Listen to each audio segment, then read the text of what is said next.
दोस्तों, भारत के कॉलेज और विश्वविद्यालय आज भले ही विश्व के टॉप शैक्षणिक संस्थाओं में शामिल न हो, लेकिन एक समय ऐसा भी था जब यह देश विश्व में शिक्षा का प्रमुख केंद्र था।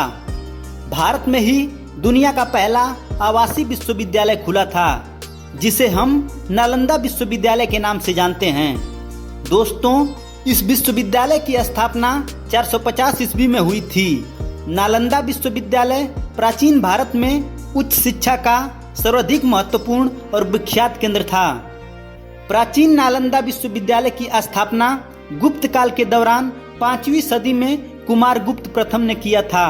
इतिहास के अनुसार सन 1193 में बख्तियार खिलजी के आक्रमण के बाद इसे नस्ते नाबूद कर दिया गया था। कहा जाता है कि आक्रमण के दौरान यहाँ पर आग लग गई थी। उस समय नालंदा विश्वविद्यालय के पुस्तकालय में इतनी किताबें थी कि कई हफ्ते तक आग नहीं बुझ पाई थी। दोस्तों, इस आक्रमण में यहाँ कार्य करने वाले कई धर्माचार्य और बौद्ध भिक्षुओं को भी मार डाला गया था। प्राचीन नालंदा विश्वविद्यालय का पूरा परिसर एक विशाल दीवार से घिरा हुआ था, जिसमें प्रवेश के लिए एक मुख्य द्वार था। उत्तर से दक्षिण की ओर मठों की कतार थी और उनके सामने अनेक भव्य स्तूप और मंदिर थे। मंदिरों में बुद्ध भगवान की सुंदर मूर्तियां स्थापित थी, जो अब नष्ट हो चुकी हैं। दोस्तों, नालंदा विश्वविद्यालय की दीवारों के अवशेष आज भी इतने चौड़े हैं कि उनके ऊपर ट्रक भी चलाया जा सकता है। पटना से 90 किलोमीटर और बिहार शरीफ से करीब 12 किलोमीटर दूर दक्षिण में आज भी इस विश्व प्रसिद्ध प्राचीन बौद्ध विश्वविद्यालय के खंडहर स्थित हैं। आइए जानते हैं इस महान विश्वविद्यालय के बारे में कुछ रोचक तथ्य। दोस्तों, नालंदा विश्वविद्यालय स्थापत्य कला का एक अद्भुत नमूना है।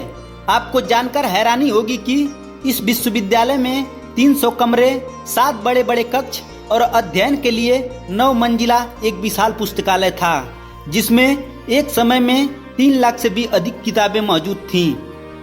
दोस्तों, नालंदा को तक्षशिला के बाद दुनिया का दूसरा सबसे प्राचीन विश्वविद्यालय माना जाता है।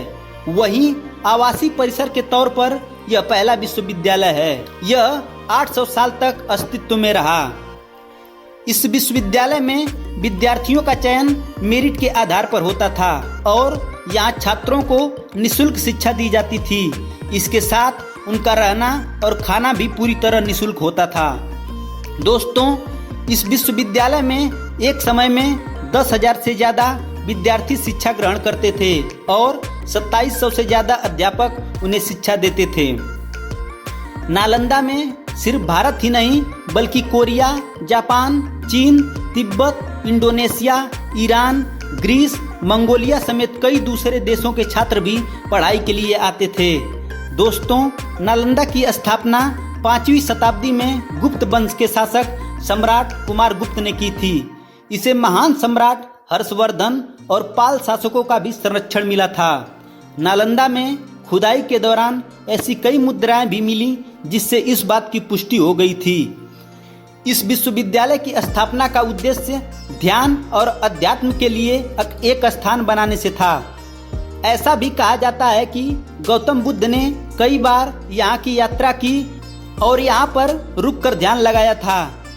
दोस्तों, इतिहास के अनुसार नालंदा विश्वविद्यालय में एक धर्मगुज नाम की एक लाइब्रेरी थी। इसका मतलब सत्य का पर्वत से था। लाइब्रेरी के 9 मंजिलों में 3 भाग थे, जिनके नाम रत्नरंजक, रत्नोधि और रत्नसागर थे। नालंदा में छात्रों को literature, astrology, psychology, law, astronomy, science, warfare, इतिहास, math, architecture, language science, economics, medicine समेत कई विषयों को पढ़ाया जाता था। दोस्तों, इस विश्वविद्यालय में कई महान विद्वानों ने पढ़ाई की थी, जिसमें मुख्य रूप से हर्षवर्धन, धर्मपाल, वसुबंधु, धर्मकीर्ति, आर्यवेद, नागार्जुन का नाम शामिल है। दोस्तों, नालंदा यूनिवर्सिटी का इतिहास चीन के हेनसांग और इत सिंह ने खोजा था। ये दोनों 7वीं शताब्दी में भारत आए थे। उन दोनों ने चीन लौटने के बाद नालंदा के बारे में विस्तार से लिखा और इसे विश्व का सबसे बड़ा विश्वविद्यालय बताया। इस विश्वविद्यालय की एक खास बात यह थी कि यहाँ लोकतांत्रिक प्रणाली से सभी कार्य होता था। कोई भी फैसला सभी की सम्मति से लिया जाता था। मतलब सन्यासियों के साथ टीचर्स और स्टूडेंट भी अपनी राय देते थे। दोस्तों, खुदाई के दौरान यहाँ 1.5 लाख वर्ग फीट में नालंदा यूनिवर्सिटी के अवशेष मिले हैं। ऐसा माना जाता है कि ये सिर्फ यूनिवर्सिटी का 10% हिस्सा ही है। नालंदा शब्द संस्कृति के 3 शब्द ना, आलम और दा के संधि विच्छेद से बना है। इसका अर्थ ज्ञान रूपी उपहार पर कोई प्रतिबंध न रखना से है। दोस्तों, नालंदा की तर्ज पर नई नालंदा यूनिवर्सिटी बिहार के राजगीर में बनाई गई है। इसे 25 नवंबर 2010 को स्थापित किया गया था। दोस्तों, ऐसे ही बेहतरीन फैक्ट जानने के लिए मेरे चैनल को लाइक करें, शेयर करें और सब्सक्राइब जरूर करें। धन्यवाद।